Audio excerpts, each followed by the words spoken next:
right now. All right, as you were saying. Yeah, so, yes, I'm pretty sure I did sleep with him. And, like I said, it was nothing. Put the pussy on that nigga, man. That shit is lethal, man. You just putting that shit on him. I mean, I was scared. So much. I was scared. I felt like my days were numbered and the karma was gonna hit me real hard. To be honest with you, I tried to get up out of there. To be honest with you, if we were to try to work, but knowing myself that it's hard for me to really trust anybody that's gonna like break that trust the first time. Like, I will try, but I'll just wind up being insecure and just realizing that I probably can't really take it. But I would have tried my hardest. To really make it work, but I knew that I wouldn't have slept with him if you would have been like, no, I want to fuck with Brittany. I want to make this right. Okay. You know, this is that and the third. All right, we got some closure on that. Okay, so now going into our breakup, I was dealing with where I was currently in my life while I was dealing with you. So I mostly was unsatisfied with where I was at in my life. I felt like I was at a point where I needed to boss up. I started feeling like a sucker. You know what I mean? Having my chick in my mother crib with her child, and then I got my child there.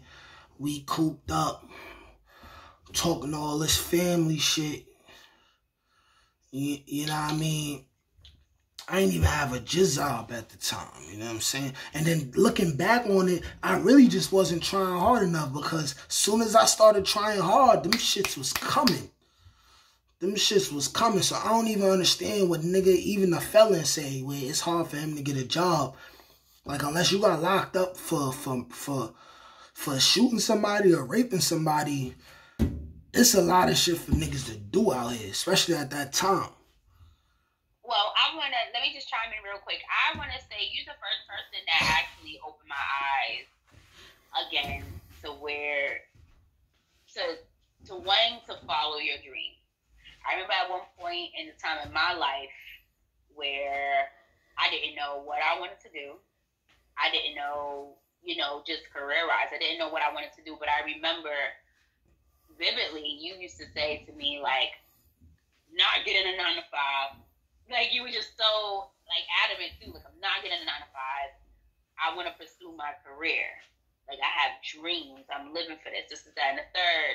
And I was just kind of mad, like, nigga, like, you still need money. But I was also understanding, like, damn, like, niggas are still we had babies and then some, we still got dreams. Like, that's still something that's alive and well, you know what I'm saying? And you made me think about things into a different perspective, and it just made me want to blossom myself. So even though I felt like you could have did more, you actually opened up my eyes for me to for me to believe in a nigga's dreams, because guys have dreams, guys have goals. And that was something that she was really working on with you and Rich, really working on mixtapes and going and making shows. You was doing shows at the time too. You was doing shows. So I was getting a chance to understand from your side. I don't know what it is to be a black man. I don't, but just I could see that you were struggling, because I could see that you definitely was unsatisfied and wasn't happy where you were, but you definitely knew where you wanted to go. So you definitely opened up my eyes for that, and I want to say thank you, because it just opened up another mental door for me, and just saying, like, Brittany, you can do just the same way. So I definitely totally, commend you on that. That was amazing. Dope. Glad to do it. And like I was saying, I felt ultimately, not that I wanted to point a finger, because I honestly felt like it would have been rather easy for us to, work things out and continue on. But I also, in the back of my mind, felt like for where I was in my life, ultimately,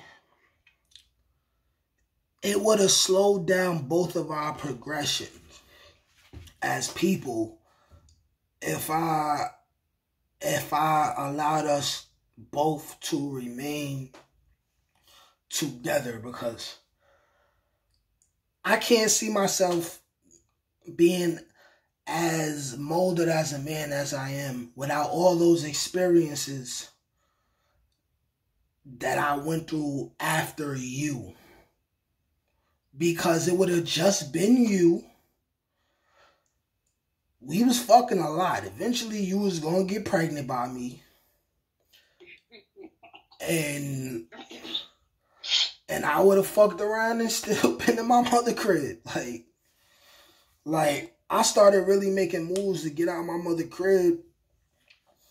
And it got real when she like, I'm getting ready to go down south. So 2 years before that, I really started, keeping a job. Working on, finding a room, looking for a place to stay. And I started getting into that. I threw myself into a forced situation with my son's mother. And that put me mentally in a place where I know that I can never fully hate this person, but I now know what I want in my life. And if somebody who you dealing with is not able to give you that, you cannot fight them for that. You can't force people to be who you want them to be. You just gotta get away from the people who might be blocking your blessing. And then that'll free you up to meet the right people, you know what I'm saying? So I had to go through that. I had to deal with a lot of growing pains. I had to, get in contact with who would be my other son's mother, who I felt like wasn't my son because I ain't take a test based on how we came together. But I felt like part of me being happy would be to take this paternity test and know for sure if this kid is mine or not. You know what I'm saying? You always mentioned him, though. You always did. Because I couldn't let it go. I couldn't let it go, even when I didn't want to think about it. It's like, how you going to think about one son and then there's possibly another one the same age? I'm like, if I'm going to really be a man, I got to look myself in the mirror and I got to give myself a proper appraisal. I got to say, you was fucked up for that. Like, you can't try to run. If you really feel like that's not your child, nigga, put that bread up, take that test. If it's not yours, you keep it moving. If that's your son, he's still young. You got the rest of your life to make it up. And that'd be the situation, and that's how that went. And luckily, we remained cool. You moved into your apartment. We had a couple rendezvous. Oh my God. Just like old time, Yeah. But that's something that'll probably, always be there, But if shit ain't the right time, then shit just ain't the right time, People come and go out of your life. But I believe everybody has twin flames and soulmates, and your soulmate could be like your mother. Your soulmate could be like your best friend. These is people who you may not speak to every day. You might not see as often as you might want to. But these are the people who it's the easiest to get along with without trying. You know, just people who you have a deep connection with, and it was easy. It was easy. And from day one, we just always had like an easy connection. And this is how I want to end this thing right here, by saying that we've been through a lot, but it started out great. You know, I feel like our relationship is great right now. You're moving into a new phase of your life, and I'm very happy for you. You know what I mean? I feel like you're closer to achieving the things as a woman that you really want. And if I play any positive role in that, I'm glad I did. I want to thank you for the positive role that you had in my life. I'm glad we could still be friends. We could talk about our previous sexual adventures without feeling like we trying to fuck each other. Without shit feeling weird and forced. And I just want you to know that you're somebody who, right or wrong, I always want to have in my life in one way or another. And any way that I could be here for you, I will be here for you. I'm going to say the word love, but it ain't. I love you though. I will always have love for you. That's just how it is. I love Liam. Any more children you bring in this world, I love them too. And that's just how it is. Simple. Old flames. Very touching. I'm expecting 1 million hits on this. It don't get no realer than this. Nate, Juju, Brittany, Luxx, we linked again. This some movie shit. Like, if you really made a movie about this, this should have won an Oscar. Leading man, leading woman. Like, this is what we do. It started off in the Bronx.